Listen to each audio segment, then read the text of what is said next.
waxaan ku xamdinaynaa Ilaahay oo nabad nagu soo celiyay waxaan aad ugu faraxsanahay inaan si degdeg dalka ugu soo laabanay annagoo ka soo qayb galnay shirka COMESA oo Soomaaliya markii ugu horeysay ay ka mid ahayd wadamadii aasaasay balse aafooyinkii nagu habsaday awgeed aan ka maqnayn hadda waxaan nahay wadanka 22aad oo la aqbalay inaan ka qayb galno taasoo runtii cadeynaysa horumarka iyo talaabooyinka mugga leh oo wadankeenu sameeyay in loo ogolaado inaan ka qayb galno suuq ay ka ganacsadaan in ka badan 50 milyan dad tiradooda ay gaarayso kaasoo u sahli doona ganacsatada Soomaaliyeed in dhaqaalahoodu uu nabad galo inay u helaan fursad inay badeecadooda meeshay doonaan geystaan in ay u sahlanaato inay bangiyada wadamadaas oo dhan la xiriiraan in cid walba oo wadamadaas ka timid iyo dunida inteeda kaleba aanu isticmaali doonno in caymis ay dhaqaalahooda ku yeelan doonaan dalka Soomaaliya in ay naga caawin doonto dib u dhiska dalka aan noqoto jidadka aan noqoto warshadaha iyo meelo kala duwan fursad aad u weyn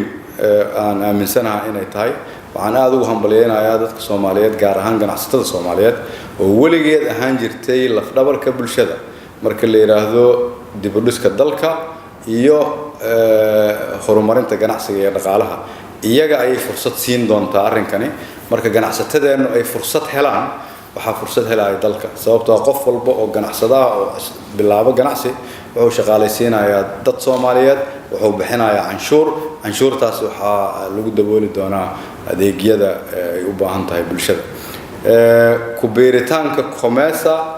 waa qayb kamid ah shaqooyinka ugu waaweyn oo ah hadafyada dawladdu ay leedahay oo ah dib u falgelidda hay'adaha noo sahli doona inaan dib u dhisno dhaqaalaheena taasoo aad shirkii hadda ka dhacay Brussels midowga Yurub oo madaxweynuhu uu ka qayb galay